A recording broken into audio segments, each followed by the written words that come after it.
नमस्कार दोस्तों, कैसे हैं आप सब? दोस्तों, क्या आप लोग भाग्य को मानते हैं? मानते हैं कि जब तक हमारे भाग्य में जो चीज़ ना हो, वो हमें नहीं मिल सकती। आज मैं आपको इसी से संबंधित एक प्यारी सी कथा सुनाती हूँ। एक गांव था, उसमें एक पारो नाम की महिला थी। उसका एक ही बेटा था। वो इतनी गरीब थी कि घर में 4 बर्तन भी उसके ढंग के नहीं थे। उसका बेटा अभी छोटा था।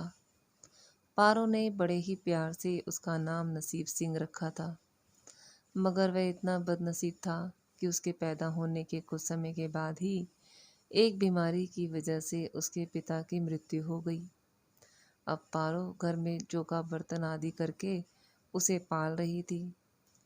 उसे पूरा विश्वास था कि नसीब सिंह बड़ा होकर उसके सारे दुख दूर कर देगा और उसका बुढ़ापा चैन से गुजरेगा। बस इसी आस से रात दिन वो बेचारी मेहनत कर अपने बेटे को पाल रही थी। नसीब सिंह था तो छोटा, लेकिन बहुत समझदार था। उसके अंदर बड़ा ही संयम था, धीरज था। किसी भी बात को गहराई तक जानने की उसके अंदर बड़ी इच्छा थी। अब एक दिन उसने अपनी माँ से पूछा, माँ, हम इतने गरीब क्यों हैं? तो माँ ने कहा, बेटा, ये तो सब ईश्वर की मर्जी है। अब नसीब सिंह माँ के इस उत्तर से संतुष्ट नहीं हुआ। वह बोला, ईश्वर की ऐसी मर्जी क्यों है फिर? तो फिर माँ ने कहा, ये तो बस ईश्वर ही जाने। फिर उसने कहा, अगर ईश्वर ही जाने तो ठीक है, मैं ईश्वर से ही पूछ लूँगा कि हम इतने गरीब क्यों हैं। तो फिर नसीब सिंह ने कहा, बताओ माँ, ईश्वर कहाँ मिलेंगे? अब माँ बेचारी परेशान वैसे ही रहती थी। नसीब सिंह की बातों से उकता चुकी थी, तो उसने झल्ला से कह दिया कि वह जंगलों में रहता है, लेकिन तुम वहाँ जाना नहीं। लेकिन बेटे ने दिल ही दिल में इरादा बना लिया कि वह तो ईश्वर को ढूंढेगा और पूछेगा कि आखिर आपने हमें इतना गरीब क्यों बनाया। अब एक दिन वो जंगल की ओर चल दिया। घना जंगल चलते चलते थक गया, और इतना थक गया कि उसे कोई कुछ नज़र ही नहीं आ रहा था। वह थक हार कर पत्थर की एक शिला पर जाकर बैठ गया और सोचने लगा कि भगवान तो यहाँ कहीं भी नज़र नहीं आ रहे हैं। अब मैं उन्हें ढूंढूं कैसे? कैसे मैं पूछूं कि हम इतने गरीब क्यों हैं? तब संयोगवश मृत्युलोक का भ्रमण करते करते शिव पार्वती जी उधर ही आ निकले। उन्होंने बच्चे को वहां बैठा देखा तो बड़ा ही अचरज हुआ कि ये छोटा सा बालक इस बीहड़ जंगल में क्या कर रहा है। भगवान शिव ने बालक से पूछा, कौन हो तुम और इस जंगल में क्यों बैठे हो? तो बच्चे ने कहा, मैं ईश्वर को ढूंढ रहा हूँ। तो माता पार्वती चौंकी और पूछने लगी, ईश्वर को? लेकिन क्यों? तो बच्चे ने बोला कि मैं पूछना चाहता हूँ कि आखिर हम इतने गरीब क्यों हैं? दूसरों की तरह हम पर भी भाग्य की कृपा क्यों नहीं है? माँ पार्वती और भगवान शिव उस बच्चे का साहस देखकर बड़े ही प्रसन्न हुए। माँ पार्वती तो दोस्तों वैसे भी करुणा की सागर है। उन्हें इस बच्चे पर बड़ी ही दया आ गई और भगवान शिव से वे बोली, प्रभु, इस बालक का कुछ कीजिए। तो भगवान शिव ने कहा कि हम कुछ नहीं कर सकते, क्योंकि इसके भाग्य में यही सब लिखा है। भाग्य देवता के लेख के अनुसार इसे ऐसा ही जीवन भोगना है। तो माता पार्वती ने कहा, नहीं नहीं स्वामी, आपको कुछ तो करना ही होगा। माँ पार्वती जिद करने लगी। तो भगवान शिव ने कहा कि पार्वती, जिद ना करो। अगर हम इसे कुछ दे भी देंगे तो इसके पास वह नहीं रुकेगा। इसे वैसा ही जीवन जीने दो जो भाग्य देव चाहते हैं। तो माता पार्वती ने कहा, नहीं, इसकी गरीबी दूर करने के लिए आपको कुछ करना ही होगा। पार्वती जिद करने लगी तो भगवान शंकर ने बच्चे को एक हार दे दिया। हार पाकर नसीब सिंह बहुत ही प्रसन्न हुआ। खुशी खुशी अपने घर की ओर चल दिया। माँ पार्वती भी बहुत संतुष्ट थीं कि उन्होंने एक अबोध बालक की मदद की और अब उसके दिन भी सुख से कटेंगे। लेकिन त्रिकालदर्शी भोले बाबा जानते थे कि यह हार उसके पास नहीं रुकेगा। चलते चलते नसीब सिंह के पेट में अचानक दर्द उठा और वह शोष के लिए इधर उधर देखने लगा। उसने भगवान शिव का दिया हुआ हार पत्थर की एक शिला पर रख दिया और झाड़ियों के पीछे चला गया। तभी वहां एक चील कहीं से उड़ती हुई आई और उस हार को उड़ाकर ले गई। बच्चा भागा, अरे मेरा हार! सब कुछ भूलकर लड़का चील के पीछे भागने लगा। मगर वह कब तक भागता, कैसे पकड़ता आखिर इस चील को। एक आध बार भागते भागते उसने चील पर पत्थर भी मारा, लेकिन कोई फायदा नहीं हुआ, क्योंकि चील बहुत ऊंचाई पर उड़ने चली गई। कुछ ही पलों में चील उसकी नज़रों से ओझल हो गई, तो वह बच्चा बहुत दुखी हुआ। रोते रोते अपने घर की ओर चल दिया। घर पहुंचकर जब उसने माँ को सारी बात बताई, तो माँ को उस पर बिल्कुल भी विश्वास नहीं हुआ। उसकी बात सुनकर थोड़ी सी उदास जरूर हो गई थी। बच्चा बिल्कुल भी हतोत्साहित नहीं हुआ। अब उसने मन ही मन निर्णय कर लिया कि वह तो कल फिर जाएगा और भगवान शिव और पार्वती को अपनी परेशानी सुनाएगा। नसीब सिंह को यह विश्वास था कि भगवान शिव उस धूर्त चील को अवश्य ही दंड देंगे। अब भगवान शिव ने पार्वती से कहा, देखो, उसके पास कल वाला हार नहीं रहा। उसे एक चील उड़ाकर ले गई है और दूसरा हार पाने और उस चील को दंड दिलवाने की इच्छा लेकर वह लड़का आज फिर आया है। माता पार्वती ने भगवान शिव से फिर प्रार्थना करी कि आप चाहे चील को दंड दें या ना दें, बस इस लड़के की सहायता करके इसकी निडरता दूर कर दें। अब हम कुछ नहीं कर सकते, भगवान शिव ने कहा।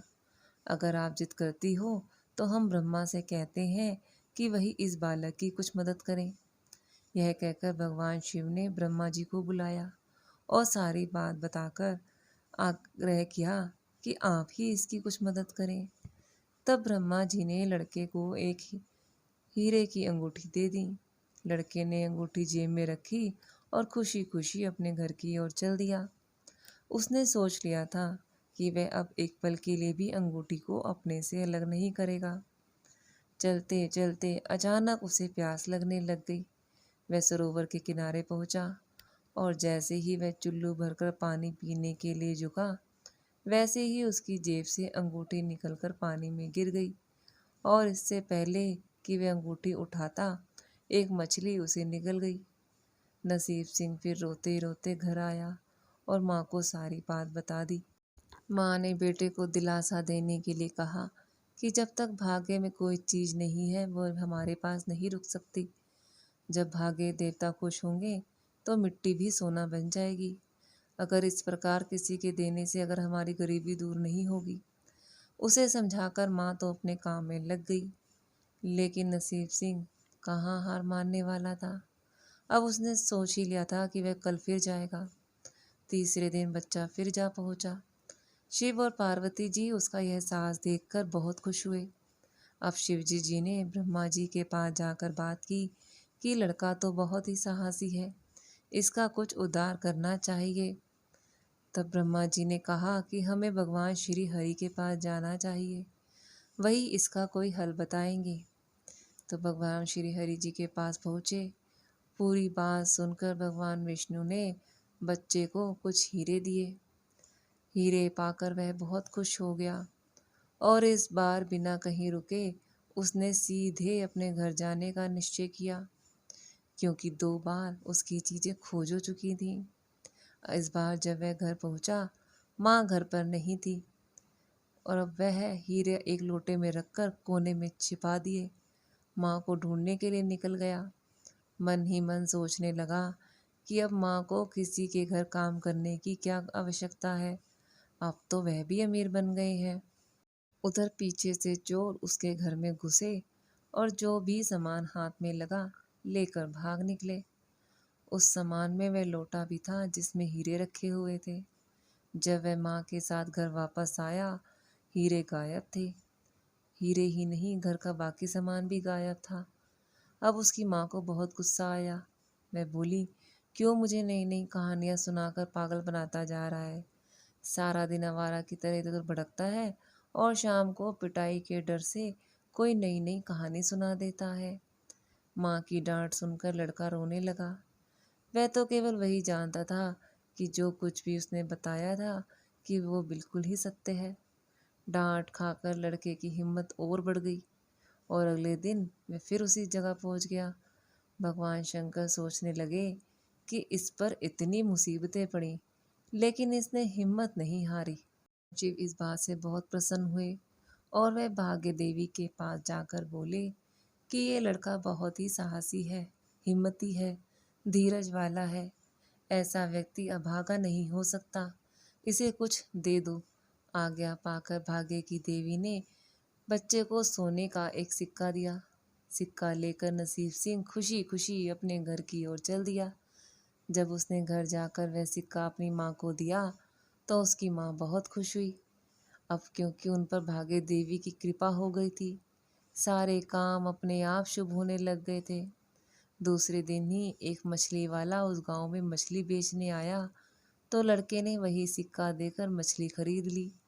उसकी माँ ने मछली का पेट चीरा तो उसमें से वही अंगूठी निकली जो ब्रह्मदेव ने उसे दी थी और जो उसकी जेब से तालाब में गिर गई थी।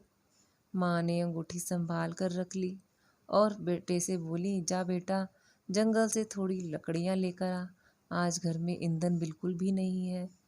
लड़का कुल्हाड़ी लेकर जंगल की ओर चल दिया। वहां जाकर जिस पेड़ पर लकड़ी काटने के लिए चढ़ा, वहां उसी चील का घोंसला था जो उसका हार उठाकर ले गई थी। लड़के ने देखा कि चील कहीं आसपास नहीं थी। अब उसने अपना हार उठा लिया और जो भी थोड़ी बहुत लकड़ियां पेड़ के आसपास पड़ी थी, वही उठाकर वह घर की ओर आ गया। माँ हार पाकर बहुत खुश हुई। अब तो देखते ही देखते उनके दिन बदलने लग गए। घर में अब किसी भी चीज की कमी नहीं थी। लेकिन ईश्वर की ऐसी करनी हुई कि जो चोर उनके घर से हीरे चुरा कर ले गया था, उन्हें सपने में भगवान शिव ने चेतावनी दी कि जो हीरे उस लड़के के घर से चुरा कर लाया है वह तुरंत उन्हें वापस कर दे, वरना तुम्हारा सर्वनाश हो जाएगा। चोर उसी दिन हीरे उसके घर पर देकर आ गया और अपनी गलती की माफ़ी भी मांगी। इस प्रकार उस अभागे का भाग्य चमक उठा। अब उसके घर में किसी भी चीज़ की कमी नहीं थी और उनकी गरीबी हमेशा के लिए दूर हो गई।